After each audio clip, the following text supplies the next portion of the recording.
সবার প্রতি আন্তরিক কৃতজ্ঞতা। ঈদের পর প্রথমবার আপনাদের সামনে আমি এই রূপে হাজির, আমার যেটা কমন রূপ। এবং আজকে যে আলোচনাটা আমি করব, যে ডিসকাশনটা আপনাদের সাথে করছি, সেটা একদমই ভ্যালিড ডিসকাশন। সেটা টু দ্য পয়েন্টে আমি আলোচনা করতে চাই। এবং আমার কাছে মনে হয় বাংলাদেশের ক্রিকেট ফ্যান্স যারা আমাদের দেশে বসবাস করেন, যারা বাইরে বসবাস করেন, যারা বাংলাদেশে খেলা ফলো করেন, সবার জন্য it's going to be a very very good news. নিউজটা কি? এই মুহূর্তে বাংলাদেশের ক্রিকেটের সবচেয়ে সংকটের জায়গা, টেনশনের জায়গা, ভাবনার জায়গা, অস্বস্তির জায়গা কোনটা? Shakib Al Hasan and Mashrafe Bin Mortaza, they are out of cricket, they are out of national team. Mashrafe Bin Mortaza অনেক আগে থেকেই। Shakib Al Hasan not a retired cricketer formally till now, but Shakib Al হাসানও এখন পর্যন্ত বাংলাদেশ জাতীয় ক্রিকেট দলের সেট আপের বাইরে। Mashrafe Bin Mortaza still living in this country. Shakib Al Hasan বাংলাদেশে আসতে পারছে না বা সেই কনফিডেন্স পাচ্ছেন না। তাদের ক্রিকেট, তাদের পলিটিক্স, সবকিছু যে ব্লেন্ডিংটা হয়ে ম্যাসাকার একটা সিচুয়েশন তৈরি হয়েছে, সেটা আসলে কোথায় গিয়ে শেষ হচ্ছে সেই আলোচনা। সাকিব আল হাসান এবং মাশরাফি বিন মুর্তজা, তাদেরকে যেভাবে ট্রিট করা হচ্ছিল commonly for their role in politics, for being the MP of the previous government, এই দুই ক্রিকেটারের ব্যাপারে একটা স্পেসিফিক অবজারভেশন আমরা পেয়েছি বাংলাদেশের এই মুহূর্তে সর্ববৃহৎ রাজনৈতিক দল বাংলাদেশ ন্যাশনালিস্ট পার্টি বিএনপি থেকে।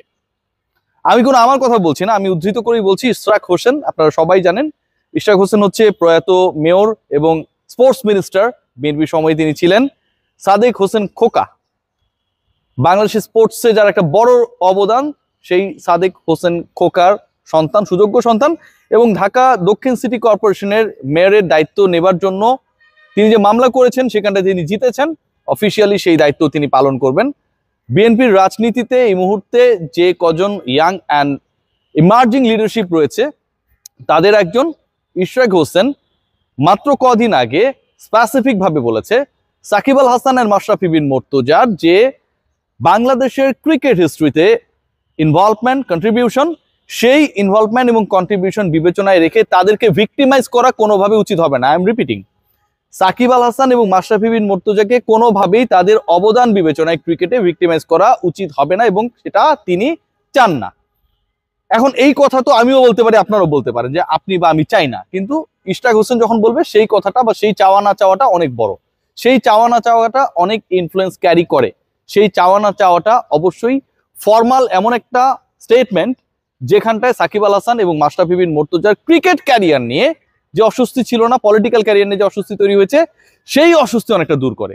ইশরাক হোসেন এরপরে খুব ভ্যালিড ব্যাখ্যা দিয়েছেন। তিনি বলেছেন তাদের পপুলারিটিকে কাজে লাগিয়ে, পার্টিকুলারলি দি দ্যান গভর্নমেন্ট, তারা হচ্ছে এই দুজনের ব্র্যান্ডকে ইউজ করার চেষ্টা করেছে, তো স্পেসিফিক ভাবে বলেছে। এবং এই যে দুজন ক্রিকেটার সাকিব আল হাসান এবং মাশরাফি বিন মুর্তজা, মাশরাফি বিন মুর্তজা এখন বাংলাদেশের থেকেও অনেকটা হচ্ছে শীতনিদ্রায় রয়েছেন।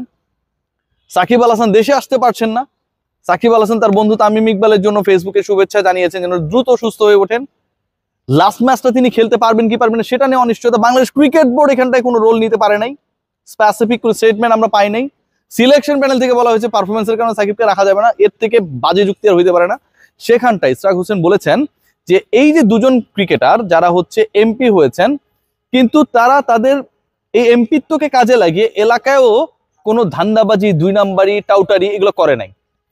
হয়তো আওয়ামী লীগের ব্যানার ইউজ করে লোকাল লিডারশিপে যারা রয়েছে তারা অনেক কিছু করতে পারে, কিন্তু ইশরাক হোসেনের বক্তব্যটা আরো স্পেসিফিক করি।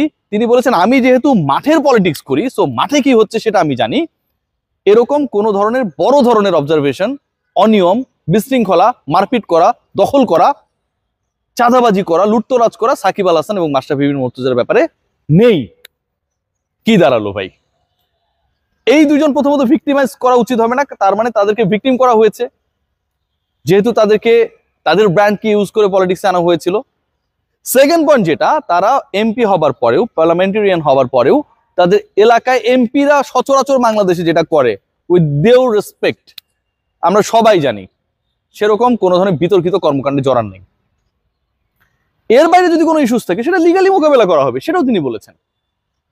তার মানে কি সাকিব আল হাসান এবং মাশরাফি বিন মুর্তজার বাংলাদেশ কেন্দ্রিক, বাংলাদেশ ক্রিকেট কেন্দ্রিক যে ইস্যুসগুলো আমরা বড় করে দেখছিলাম, মনে করা হচ্ছিল যে বাংলাদেশের ক্রিকেটে কখনো যদি বাংলাদেশ আওয়ামী লীগ যদি আবারও ক্ষমতায় আসে, তার আগ পর্যন্ত তারা রেলেভেন্ট না, এটা পার্শিয়ালি ভুল।